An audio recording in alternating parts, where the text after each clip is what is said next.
pagi. Dalam sukacita kami menyapa Bapak Ibu saudara-saudara jemaat yang dikasihi oleh Tuhan Yesus. Walaupun kita masih beribadah dari rumah masing-masing, namun tidak mengurangi rasa syukur dan sukacita kita dalam hidup persekutuan jemaat.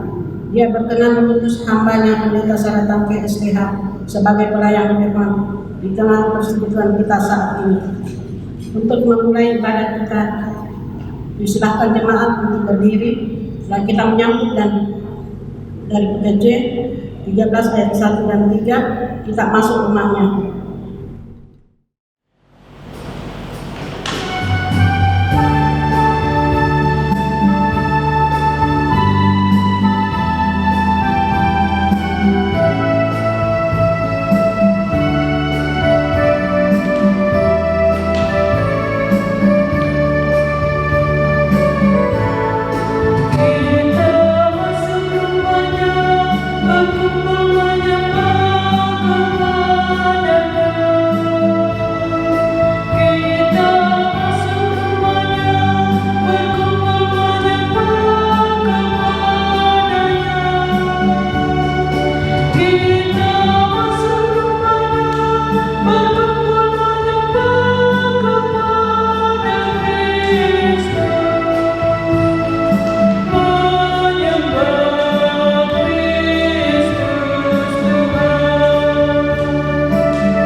Jemaat yang dikasihi oleh Tuhan, mari kita memulai ibadah kita di dalam nama Bapa dan Anak dan Roh Kudus.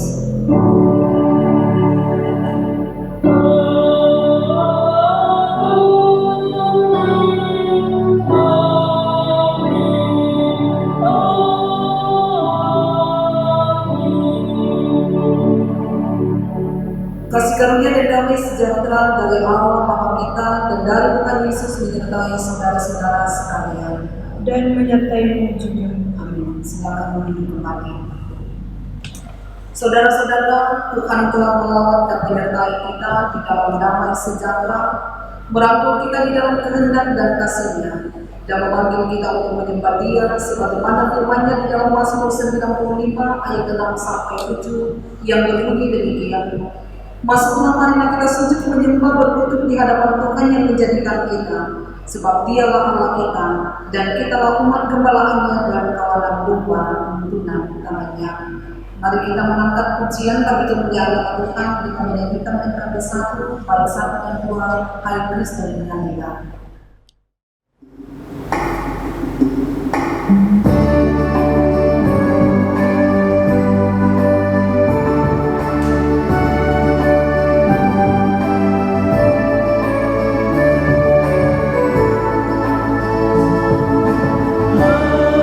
amin.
firman Tuhan dan kami iman kita berdoa. Dimuliakanlah nama-Mu ya Bapa Surgawi di minggu yang telah Tuhan kuduskan ini, di mana kami boleh kembali menyatakan persekutuan kami dengan Tuhan dan saudara-saudara seiman kami di berbagai tempat pada saat ini. Dan di dalam ibadah minggu ini Tuhan, kami memuliakan nama-Mu melalui puji-pujian, dan kami akan mendengarkan sabda Tuhan melalui kebenaran firman.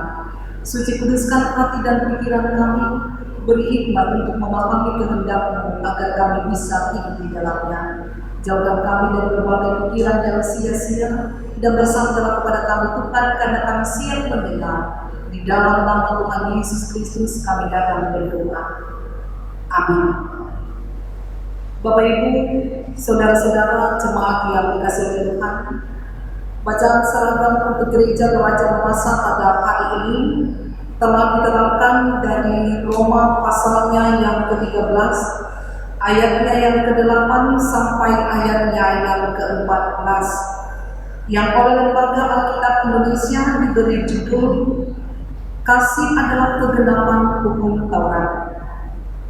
Janganlah kamu berhutang apa-apa kepada siapapun juga, tetapi hendaklah kamu saling mengasihi. Sebab barang siapa mengasihi sesamanya manusia, ia sudah memenuhi hukum Taurat.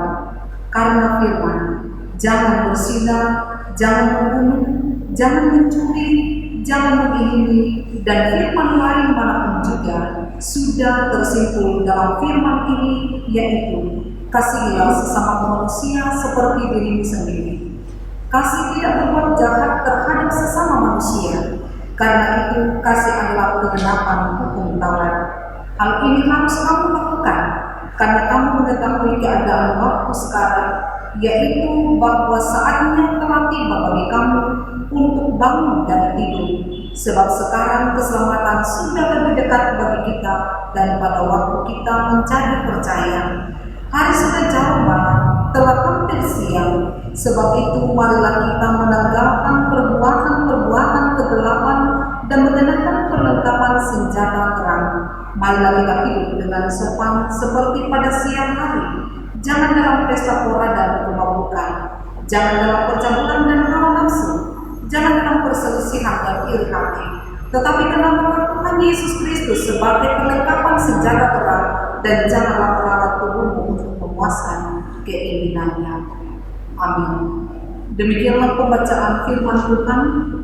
Berbahagialah setiap orang yang selalu setia mendengar firman, merenungkan siang maupun malam, dan hidup di dalamnya. Haleluya.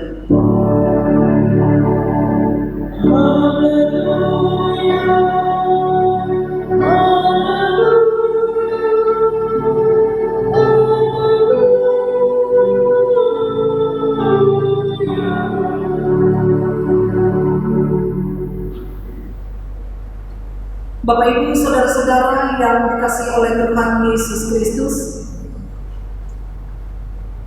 perikop yang sudah kita baca pada saat ini merupakan nasihat Rasul Paulus yang mengajak jemaat, yaitu kita semua yang percaya kepada Tuhan Yesus Kristus dan yang telah menerima anugerah keselamatan, supaya kita benar-benar hidup sebagai orang yang telah diselamatkan oleh Yesus Kristus, yakni menunjukkan kehidupan yang berbeda dengan orang-orang yang oleh pembacaan kita katakan masih dikuasai oleh kegelapan. Nah, dalam perikop ini Paulus ingin menjelaskan kepada orang Kristen tentang kasih. Paulus menekankan keterkaitan yang erat antara konsep dan tindakan nyata yang tidak bisa dipisahkan satu sama lain. Hal ini menjadi penting karena konsep yang benar tanpa tindakan yang nyata tidak punya arti apa-apa. Demikian juga dengan tindakan yang terlihat baik tetapi tidak dilandaskan pada konsep yang benar juga tidak berarti apa-apa bagi siapapun. Bahkan justru hanya akan menipu orang lain dan juga diri sendiri. Nah, konsep kasih yang diajarkan oleh Rasul Paulus tentu bukanlah sebuah ajaran baru. Mengapa? Karena Yesus sendiri telah mengajarkannya kepada murid-muridnya. Sebagaimana tertulis di dalam Matius 22 ayat 37 sampai 40. Tetapi di dalam perikop ini, Paulus lebih menjabarkan dan membuatnya lebih konkret lagi. Di dalam ayat yang ke-8 dikatakan, janganlah kamu berhutang apa-apa kepada siapapun juga, tetapi hendaklah kamu saling mengasihi. Saudara-saudara, kalimat ini tentu bukanlah larangan untuk berhutang dalam artian pinjam-meminjam, sebab Alkitab sendiri mengatur tentang masalah hutang piutang, misalnya di dalam Kejadian 22 ayat 25 atau di dalam Ulangan 15 ayat 1 sampai 11. Melainkan mau mengingatkan jemaat atau kita semua bahwa pada dasarnya kita semua ini adalah orang yang berhutang, yang itu hutang kasih yang harus dibayar dengan cara mengasihi sesama. Nah, hutang dosa telah dibayar lunas oleh Yesus Kristus. Akan tetapi, kita masih berhutang kasih kepada sesama kita. Peperangan antara kasih Allah dengan dosa manusia telah dimenangkan oleh kasih Allah. Karena itu, kita sebenarnya punya hutang, yaitu mengasihi sesama. Di sini jelas bahwa bagi Rasul Paulus, mengasihi sesama manusia berarti telah memenuhi hukum Taurat. Karena itu adalah kegenapan dari hukum Taurat. Kalau kita membaca terjemahan dari ayat 8 ini, sesungguhnya mengatakan janganlah berhutang kecuali berhutang kasih terhadap satu sama lain. Kata berhutang di sini memiliki arti tanggung jawab yang harus diselesaikan. Hutang hanya dapat selesai bila itu dilunasi. Tetapi di dalam ayat ini, Paulus menyampaikan bahwa tetaplah berada di dalam kondisi berhutang kasih terhadap sesama, yang berarti tetap lakukan kasih sebagai tanggung jawab yang terus-menerus dilakukan terhadap sesama dan jangan pernah merasa lunas sehingga berhenti untuk mengasihi. Jadi ini bukan untuk menjelaskan bahwa kita berhutang budi kepada seseorang dan membalasnya, tetapi lebih kepada sebuah perintah jangan pernah berhenti untuk mengasihi. Nah, lalu bagaimana kasih itu dinyatakan? Paulus memberikan contoh konkret di dalam pembacaan, jangan berzina, jangan membunuh, jangan mencuri dan seterusnya. Tetapi apakah ini sudah semuanya tercakup di dalamnya? Tidak, karena ini hanya mewakili. Tetapi intinya adalah kita menyatakan kasih kepada sesama kita dengan tidak memberi dampak yang menyakiti mereka, tidak memberi dampak yang merusak atau membunuh. Dan ingat Bapak Ibu bahwa kita hanya bisa melakukan ini kalau kita tidak lagi hidup sebagai manusia yang lama, atau ketika kita tidak lagi hidup dalam manusia lama kita. Karena itu setiap orang percaya kepada Kristus harus meninggalkan perbuatan-perbuatan kegelapan. Contoh-contohnya ada di dalam perikop tadi. Perbuatan kegelapan itu termasuk iri hati, benci dan sebagainya.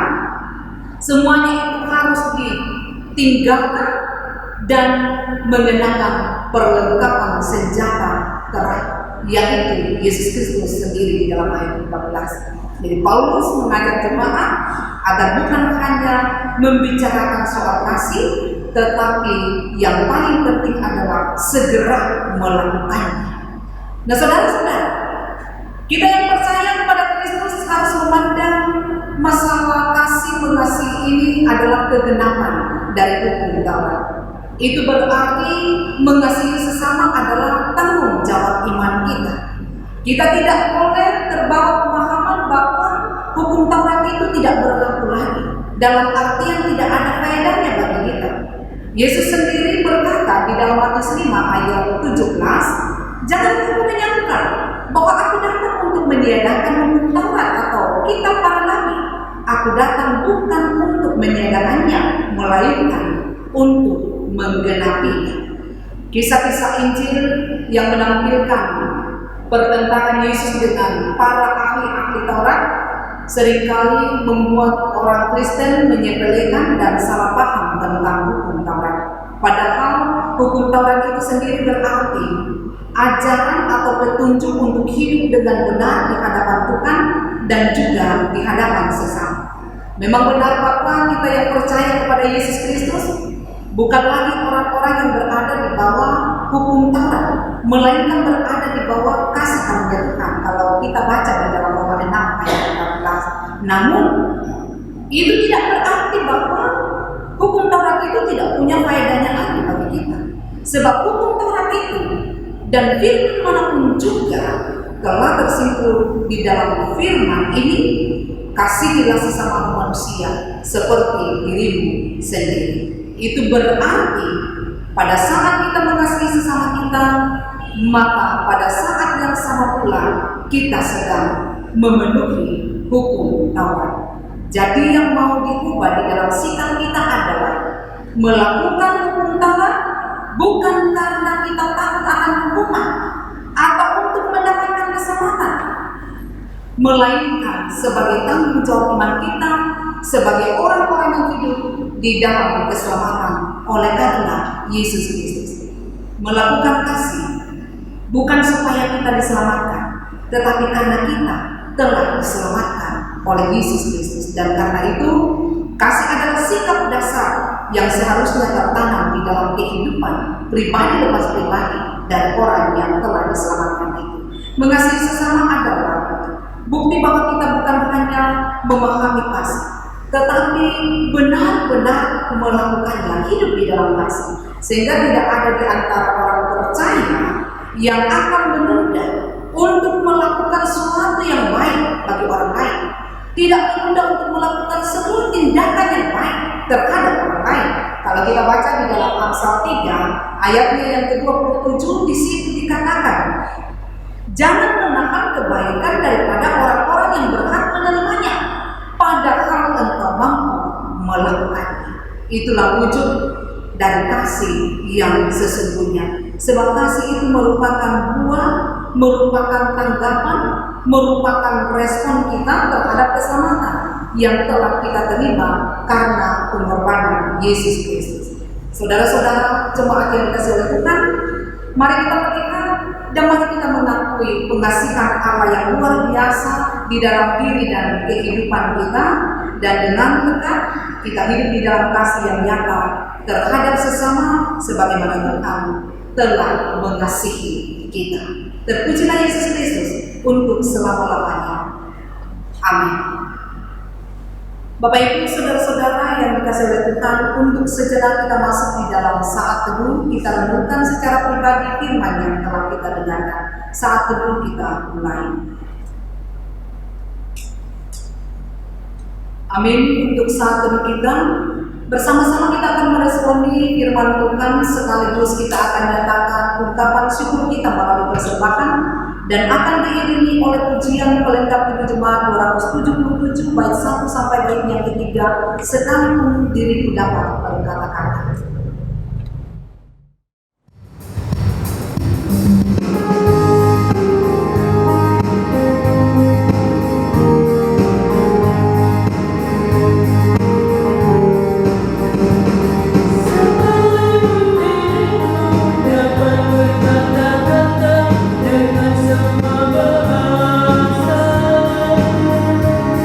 Bahasa manusia dan bahasa Melayu.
Kita akan masuk di dalam doa syafaat. Karena itu mari kita berdoa. Kami mengucapkan syukur kami kepada Tuhan karena kami mengalami kemurahan kasih Tuhan di dalam sepanjang ibadah kami pada saat ini. Tuhan telah melayakkan kami untuk mengangkat pujian bagi kemuliaan nama Tuhan, dan terlebih lagi Tuhan memperkenankan kami mendengarkan sapaan Tuhan yang telah hadir melalui firman. Dan biarlah firman itu mengambil bahagian yang terbaik di dalam hati kami, menjadi sumber dan pedoman di dalam menjalani kehidupan kami yang telah diberkati dan diselamatkan oleh Tuhan. Ya Bapa Surgawi, berkati seluruh jemaat dimanapun mereka berada pada saat ini. Berkati di dalam segala pekerjaan mereka, di dalam setiap langkah yang mereka inginkan. Tuhan menjaga, Tuhan melindungi. Tutup bungkus seluruh jemaat dengan kuasa darah yang kudus yang akan menyelamatkan mereka dari berbagai macam cobaan, godaan, mara bahaya, bahkan sakit penyakit. Sekecil apapun pekerjaan yang mereka lakukan di dalam tuntunan Tuhan, kami percaya akan hadirkan berkat-berkat yang berlimpah bagi mereka. Dan jika masih ada jemaat yang mencari pekerjaan, bukakanlah jalan bagi mereka. Demikian juga dengan anak-anak Tuhan yang sementara berjuang menuntut ilmu di berbagai tingkatan pendidikan. Biarlah Tuhan memberkati perjuangan mereka. Sekalipun ya Tuhan, untuk sementara ini mereka masih harus belajar dari rumah. Tetapi kami percaya bahwa situasi apapun, keadaan apapun, tidak akan pernah menghalangi rancangan terbaik dari Tuhan untuk setiap anak-anak Tuhan. Kami datang berdoa kepada Tuhan bagi anak-anak Tuhan yang masih dalam pertumbuhan, diberkati Tuhan supaya tumbuh sehat selamat untuk kemuliaan nama Tuhan. Dan mereka yang sudah lanjut usia pun diberkati Tuhan supaya usia lanjut tidak akan pernah jadi penghalang bagi mereka untuk terus memuliakan nama. Kami bersyukur bersama-sama dengan mereka yang sudah boleh ditambahkan usianya 1 tahun lagi oleh Tuhan dalam sepanjang minggu yang telah kami lalui. Biarlah pertambahan usia mereka menjadi kesyukuran bagi mereka dan menghadirkan kemuliaan bagi nama Tuhan. Ya Tuhan, kami datang berdoa untuk jemaat-Mu yang saat ini sedang mengalami pergumulan kehidupan. Tuhan, rawat mereka menurut kemurahan kasih Tuhan dan menurut kebutuhan mereka yang saat ini sedang bergumul dengan masalah ekonomi, yang bergumul dengan masalah keluarga.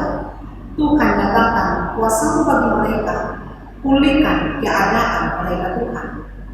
Bagi mereka yang saat ini sedang bergumul dengan sakit penyakit, yang sementara dalam proses pemulihan, seperti yang dialami oleh Ibu Martina Bungal, Mama Eti, Bapak Andarias Pemungkinan, Ibu Bimbo Gapa, Albert Musa, Rai Miranda, dan mungkin masih ada anak-anak Tuhan yang lain yang mengalami pergumulan sakit. Berikanlah jamaah-Mu kepada mereka Tuhan, sembuhkanlah mereka. Kami pun berdoa kepada-Mu ya Tuhan, untuk hamba-hamba Tuhan yang Tuhan tempatkan di dalam jemaat ini dan yang juga mengemban tugas pelayanan dalam masa pandemi ini. Para majelis gereja, kantor pianis, tata usaha poster, tim IT diberkati oleh Tuhan, supaya selalu ada kekuatan, kesanggupan, kerinduan untuk terus melayani Tuhan, menjadi berkat bagi jemaat Tuhan. Ya Bapa di surga, kami percaya bahwa bagi setiap anak-anak Tuhan, Tuhan menyediakan bahkan memberkati hidup mereka. Bapa di surga, kami mendoakan pemerintah kami, karuniakanlah hikmat bijaksana kepada mereka bagi bangsa dan negara kami secara khusus dalam menghadapi pergumulan COVID-19. Tuhan, kami mohon pulihkan keadaan bangsa kami. Pun kami mempersembahkan kepada ungkapan syukur kami. Kami mohon Tuhan, berkenanlah atasnya, dan setiap berkat yang masih ada pada kami, mampukan kami memakainya dengan penuh syukur. Inilah doa kami, ini harapan kami. Kami percayakan hidup hanya kepada dan kami meyakini Tuhan mengabulkan doa kami, karena kami datang memohon di dalam nama Tuhan Yesus Kristus yang telah mempersatukan kami di dalam doa bersama-sama demikian. Bapa kami yang di surga, dikuduskanlah namamu, datanglah kerajaan-mu, jadilah kehendak-mu di bumi seperti di surga. Berikanlah kami pada hari ini makanan kami yang secukupnya, dan ampunilah kami akan kesalahan kami, seperti kami juga mengampuni orang yang bersalah kepada kami. Dan janganlah membawa kami ke dalam pencobaan, tetapi lepaskanlah kami daripada yang jahat, karena Engkau yang mempunyai kerajaan dan kuasa dan kemuliaan sampai selama-lamanya. Amin. Jemaat yang dikasihi oleh Tuhan Yesus Kristus, kita sudah berada di penghujung ibadah saat ini. Jalanilah hidupmu dengan semangat baru sesuai dengan pesan firman Tuhan yang telah kita dengarkan bersama-sama. Dan mari kita berdiri untuk mengangkat pujian dari NKB 195 bait 1 dan 2, Kendati Hidupku Tentram.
Jemaat yang dikasihi oleh Tuhan, pergilah kamu, hadaplah dan jalanilah hidupmu dengan kekuatan iman sesuai amanat firman Tuhan, serta jadi berkat bagi sama, dan dengan iman terimalah berkat dari Tuhan. Kasih karunia dan damai sejahtera dari Allah Bapa di dalam Yesus Kristus, dalam persekutuan dengan Roh Kudus, menyertai dan memberkati kamu, melimpahkan segala berkat-Nya sehingga oleh iman kamu berlimpah sukacita dan pengharapan sekarang sampai selama-lamanya. Amin.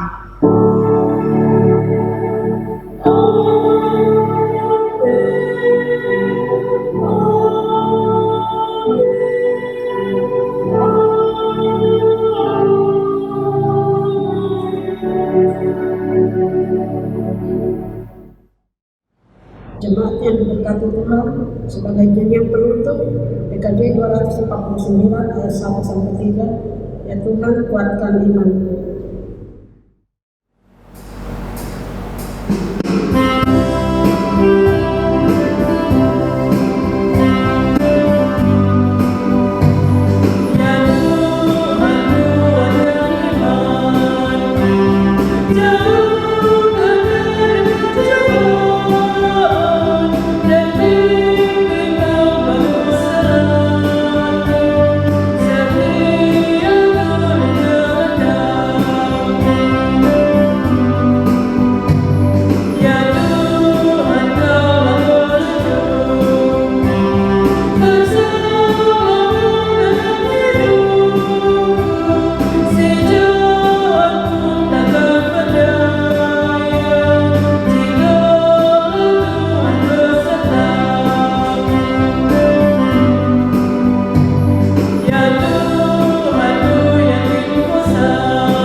berkatilah ibadah kita pada pagi ini, Minggu 6 September 2020. Terima kasih untuk pelayanan Pendeta Salatan KSTH, serta semua yang sudah mengambil bagian dalam ibadah saat ini. Tuhan Yesus memberkati. Shalom.